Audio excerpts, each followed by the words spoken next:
Hello and welcome to this second video in English, and today I'll try to do something a little bit different, which I think will help most of you who fly online at least, and even maybe if you fly offline. So the mission here is that we don't have a mission, and that is the situation in most online missions.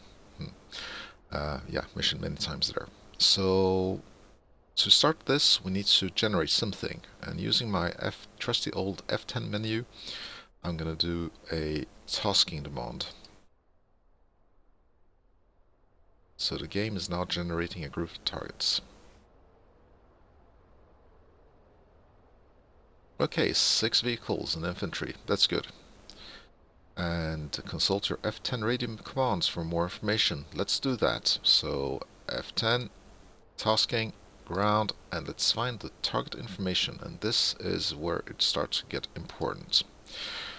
So what we need here is longitude and latitude, which is given to us in decimals. We have a decimal point. So 444637. Let's note that. We're noting 444637 and east 3837 383746. Okay, fine, perfect. That's all we need.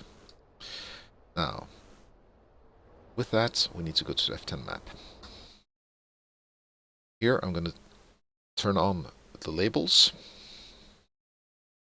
And up here in the left-hand corner, we can see longitude, latitude given in minutes and seconds. We need to shift this to decimals. So the way to do that is to press Alt-Y, left Alt and Y once, move the mouse, coordinates, and the second time, move the mouse, decimals with decimal point.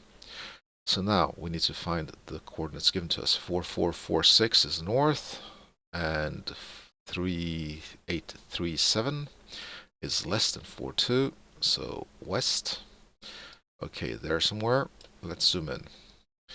4446 and 37 is very close.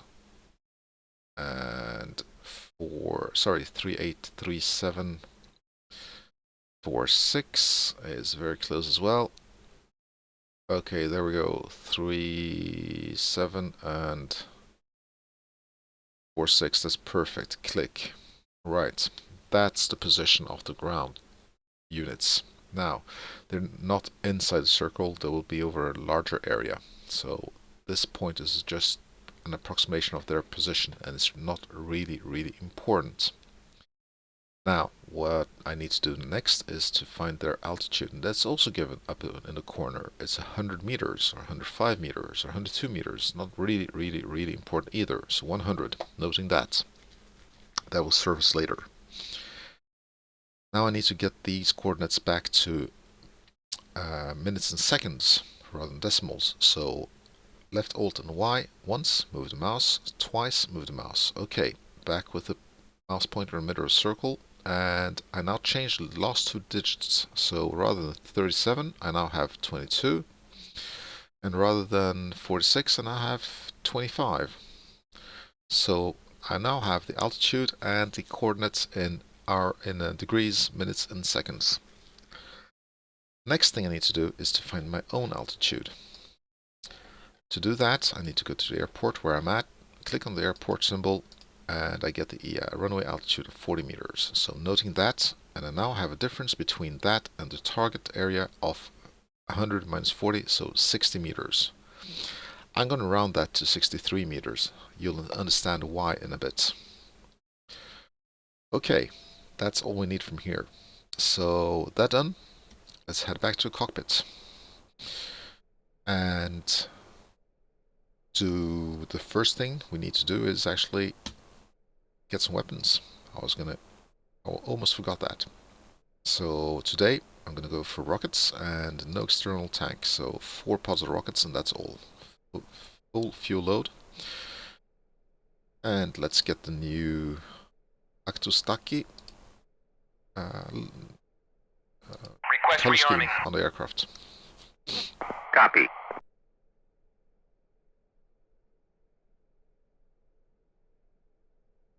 Okay, so closing canopy and 1, 2, 3, 4, 5 switches upwards.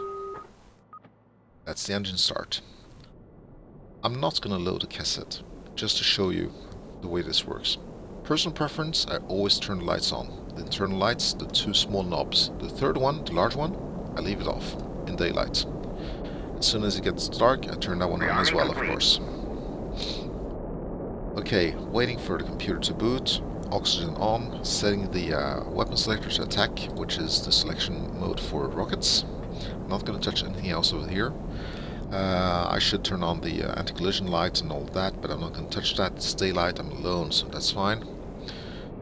And just a word on the slave SI. SI means HUD, and slave SI is a declutter of the HUD. Basically, when it's on, as it is right now, the HUD declutters the reference lines, you know, the vertical lines. It declutters those when you fly really low. Now, I don't think the HUD in the Viggen is very charged or cluttered, so I don't want it to declutter. So personally, again, preference, I always turn it off.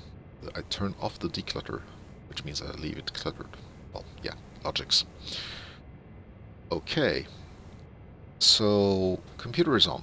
Now, as you will see, when I put this into RefLola, with landing start selected, it has already selected my takeoff runway or airport 03, which is the current airport. This is correct. You can see this in the kneeboard. So 03 is fine. Now, which runway? Well, the 222.0 on 03. That is correct. I don't need a cartridge to get that correct. And in fact, if I select the landing runway, so L1, check on that one, it's the same. So it's runway or airport 3, runway 222.0 on 03. So I don't need to change that. But I don't have any waypoints. I can click B1, nothing happens, it just sets LS. So I need waypoints, and this is where the data that we got out of the F10 menu comes in handy. And the altitude. So let's go to Lola. So to insert a longitude latitude, or rather latitude longitude reversed in the Viggen, you always insert east west first. So longitude, it's followed by latitude north south. So input, getting the numbers that I jotted down previously. So east west 3 8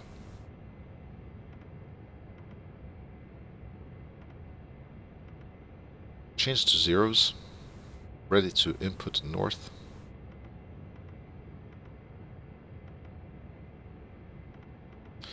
Now it shows, it blinks between the two selections. That is correct. So choosing one waypoint out of the 9, I can choose any one or a BX point, it's not important. So B1 turns to zeros. I can now check my B1.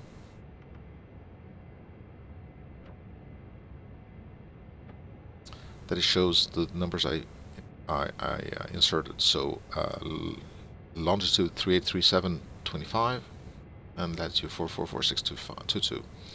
So that's perfect. Now back to LS, out actual position. Okay, altitude. Now, today, this is just a note, but today the pressure is rather low. Due to temperature and everything, I said low. So we saw earlier that the current airport altitude is 40 meters. And as you see on the backup instrument here, it's set to 140 meters, which is not correct. And that is because the barometric sea level altitude today, well, if we set this dial to 40 meters, it shows 1000. So the barometric altitude for 0 meter altitude over sea is 1000. Now, turn this back to the default setting. This is just to show why the altimeter has such a low value. Now, what is a QFE for the target area? Well, it's actually quite simple, and it doesn't need to be super precise. This is one of the things that people make too much of a noise about in the Viggen. It's not that important, and I will come back to that later. I will prove it to you. Now, the way to calculate the QFE roughly, and it's a value which is good enough, is to take the difference in down altitude between your current altitude that you know the QFE for and the target area. So that was 60 meters, or I said 63 meters, and divided by 9. So 63, wow, divided by 9, that's 7. So the difference is actually 7 units. So I would turn this dial back by 7 to get the QFE for the target area. I'm not going to do that now, I'll do that in flight. But that is the way you find the QFE for any target on the map. Now, if the difference in altitude is like over 1,000 meters, or up towards 1,000 meters or above, this calculation gets a little bit off. You need to do more in that case, but for most cases this is good enough. So yeah, that's that. We now have weapons, engines on, no warning lights except for the chair, which is not armed. Okay, good. So with that, we're ready to taxi. So let's do just that. Let's give a turn on everything here. Everything works. Okay, let's taxi. And since I want to take off on runway 222, I need to turn to the left. And this is the longest taxiway in human history. Enfield 1-3. Novorossiysk, clear to taxi to runway 22.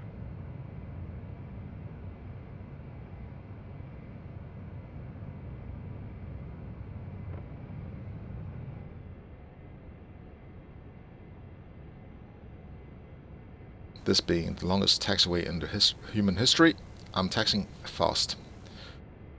Now, during the taxi, me personally, I always set trim. This is just my mental checklist. So trim for this loadout, fairly light. I mean, we only have 4 rocket pods, no external fuel tanks or anything. I'm just going to add 1 unit basically of trim. That's going to be plenty. Okay, that's done.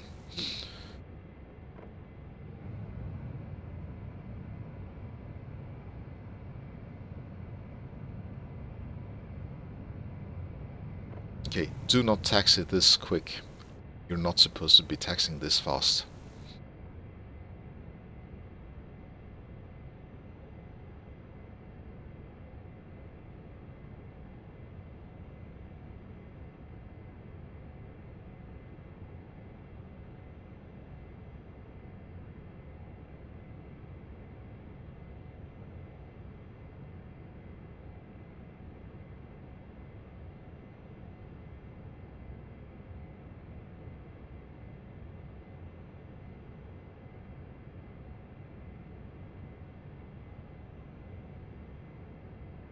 Okay, getting near the runway. I'm now in LS mode.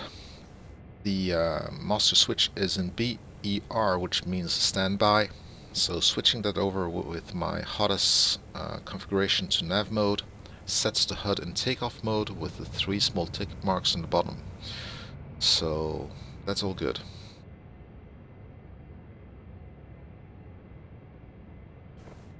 LS shown, 0 kilometers, so that's quite good. Enfield 1-3. Unable to clear for takeoff. Enfield 1-3. Novorossiysk, you are cleared for takeoff when ready. Climb 300 at QFE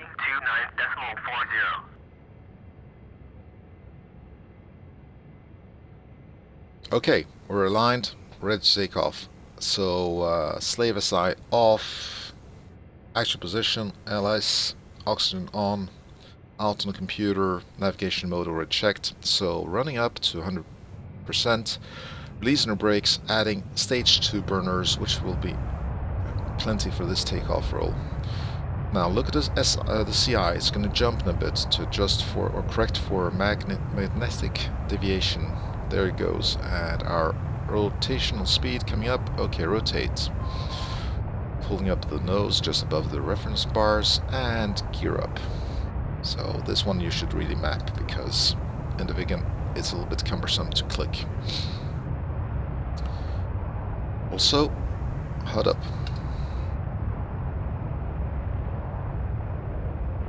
And waypoint change to B1, as you can see on the indexer.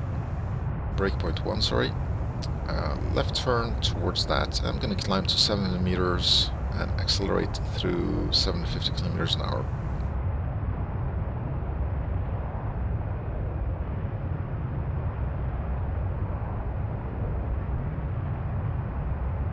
500 meters on the altimeter.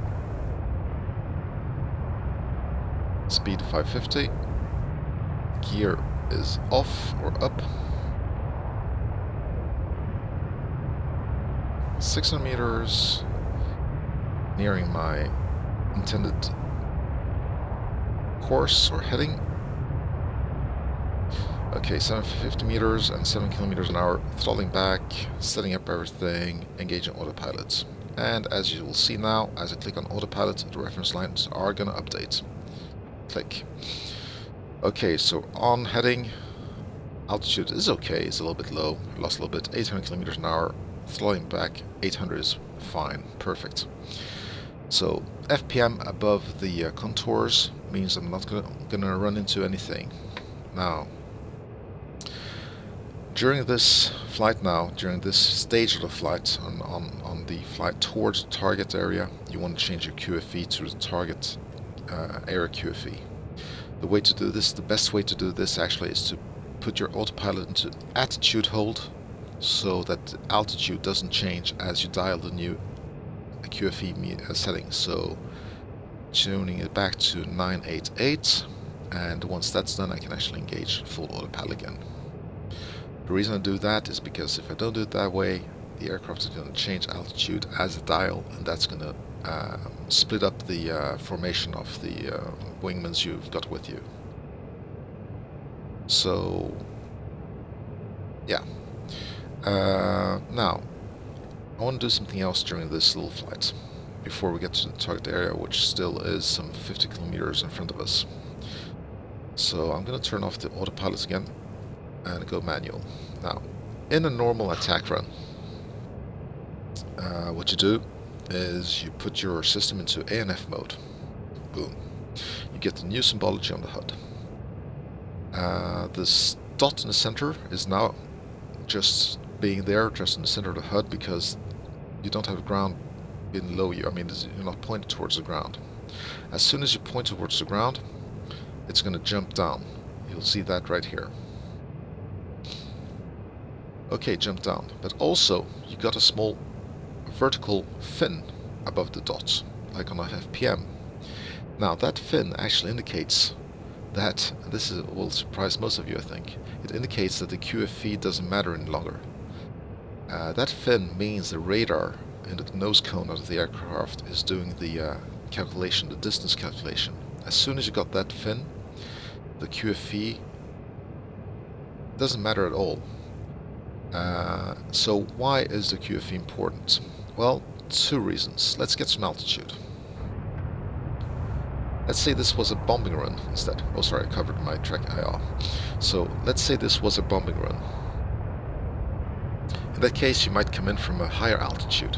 So we're up to 2,000 meters right there on the altimeter. And let's point towards ground.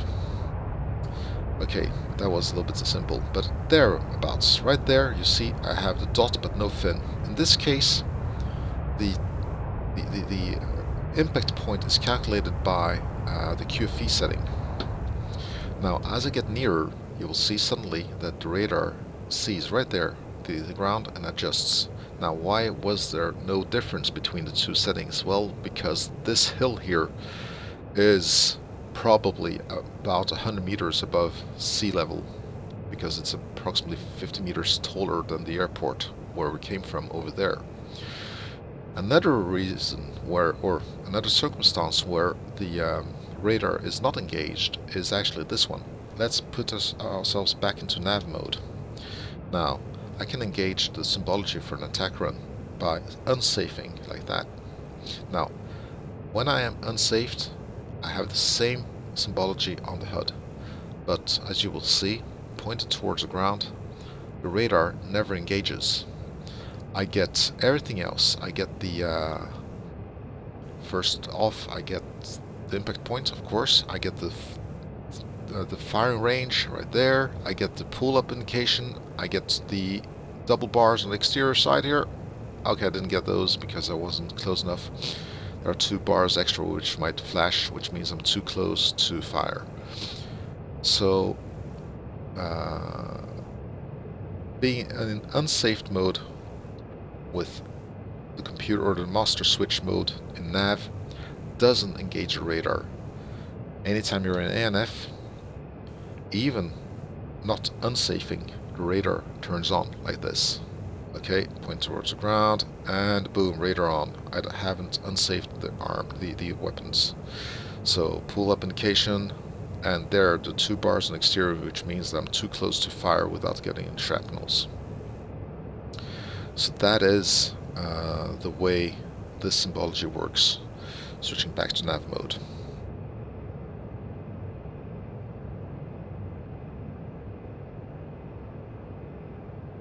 So to recap, why is the QFE so important? Why is everybody speaking about it? Well, it is important. I mean, if you're at 700 meters and your QFE is way off, well, of course you're not going to have the initial symbology correct. So you might not even be headed in the general direction during the first attack runs or the early phases of the attack runs.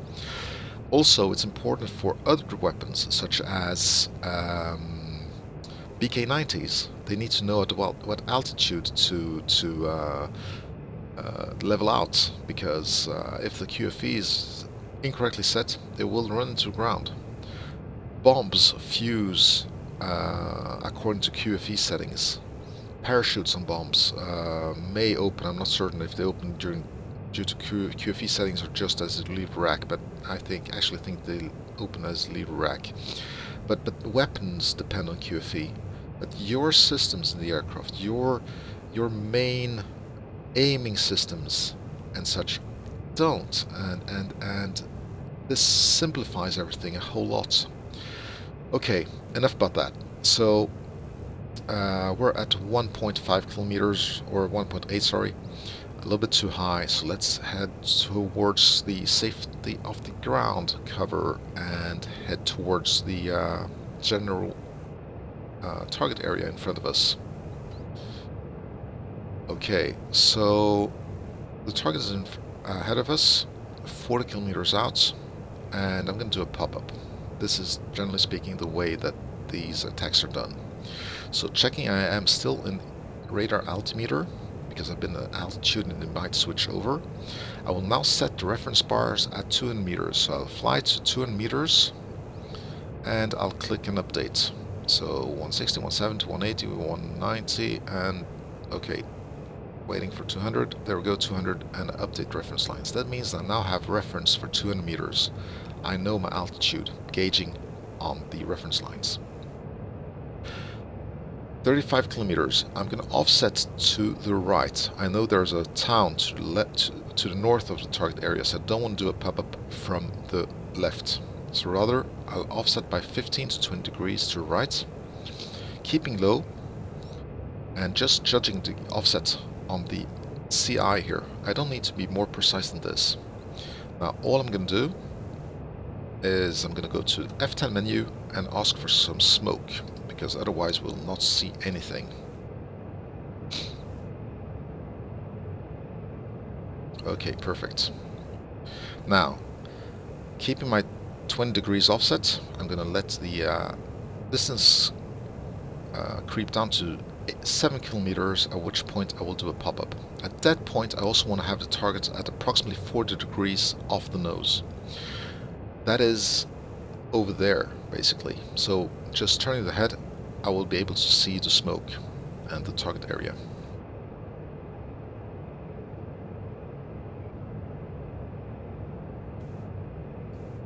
Okay, we're at 17 kilometers, we're at Mach 0.86, which is a tad slow. We need to be at Mach 90 or 95.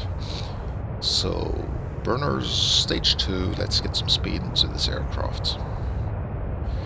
There's a hill in front of us. I'm going to use that for terrain masking.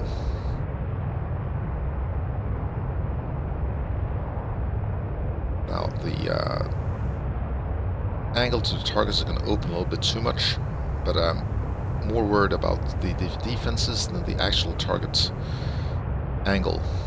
So coming around the hill here, Mach is up to 94, back to burners 1.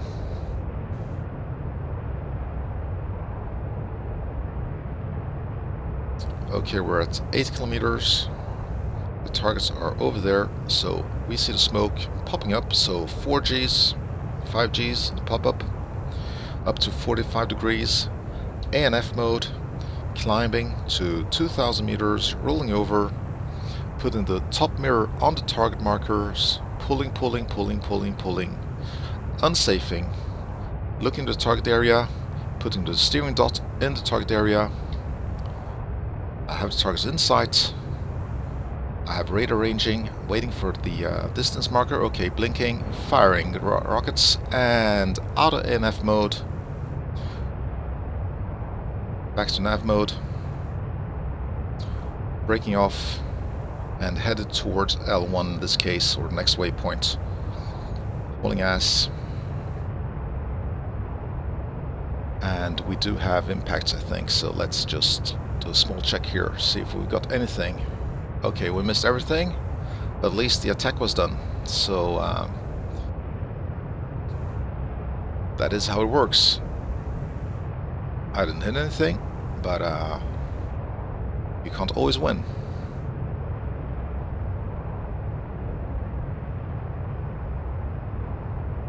And basically running out is the same as running in, but in reverse. So keeping my speed above Mach 0.85, flying low, reference lines still at 200 meters. And once I'm out of range, I can throttle back a little bit, save some fuel, and head back home.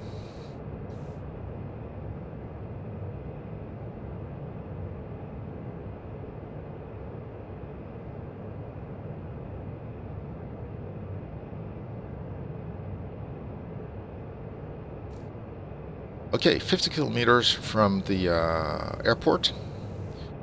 As in my previous video, I'm going to turn on the LNAV mode. So, master mode selector, so LNAV. It doesn't switch on radar, it only switches on the scope. We now have the steering ring for the approach on the scope. So basically I'm looking at that. I want to judge my heading. I can't look at the marker on the CI because that points towards the runway. I'm able to follow the flight director on the ADI, or just judge it by looking at the scope, which I'm gonna zoom in. Okay, that's fine. Now this stage, turning on barometric altimeter for the approach, and throttling back. I want to be at 750 about when I reach that ring. I'm not going to be there, but that's fine.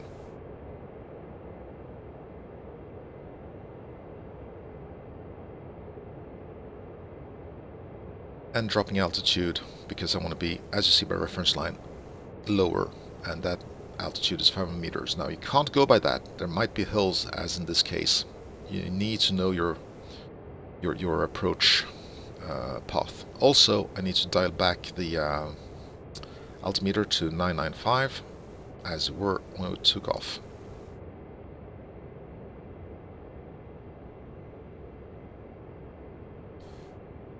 Okay, speed 700, just under. Getting towards the LB points. Okay, there once it switched over, so let's follow the steering dots. Let the speed drop to 550. I cross-reference with the flight director on the ADI. Watching my altitude, which is at 500 meters, 550. Watch my speed, and so on. Continuous loop. Since this is broad daylight, I will do a short landing. Okay, there we go. We now have full tilts landing, so it's steering us back a little bit to the right, but that's fine. So for full short approach, I turn the 15.5 degrees AOA selection button on, so I get the indications for an alpha of 15.5 degrees.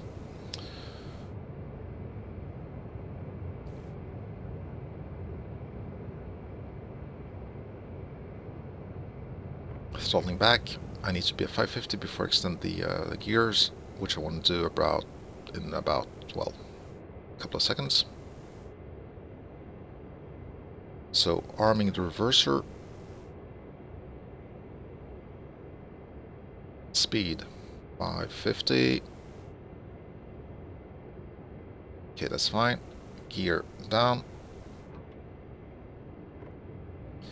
HUD down. Exterior lighting is on, everything. We don't bother about that. So let's just follow the flight director slash steering dot on the HUD. Okay, we're now in final phase, which is the final approach phase. As you can see, the steering dot is on the threshold of the runway. I now need to rebuild the HUD, basically. All I need to do is make sure I build the HUD. So FPM marker, then the dot on the runway, etc. So let's build the HUD. I'm not going to fly zoomed in like this because I need to see my speed.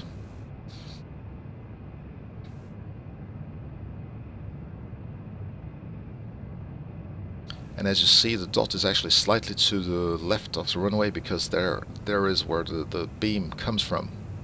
As I said previously, the final approach in the Viggen is always visual. There is no full automatic landing mode or fully guided landing system. I'm a bit high. The speed is okay.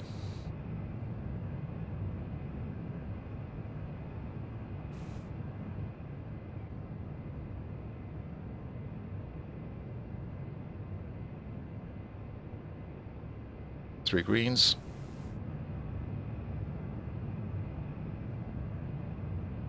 Okay, everything's crossed. Flight director is crossed. Everything's crossed. I'm on the center line of the runway, so I'm going visual from this point on. Placing the FPM on the runway where I want to land, and throttling back until I get the AOA indexer on the fin of the FPM marker attached to the body of the aircraft, and touchdown, full brakes, and sticker aft, and steering with the differential brakes. Okay, reverser off, and we're down. Taxi to parking area. Okay, I will not taxi to the parking area. I will leave you here. So if you enjoyed this video, give it a thumbs up, subscribe, spread the word, and propose something you want to see me doing in the video next time. I'll try to accommodate. So thank you for watching, and see you next time.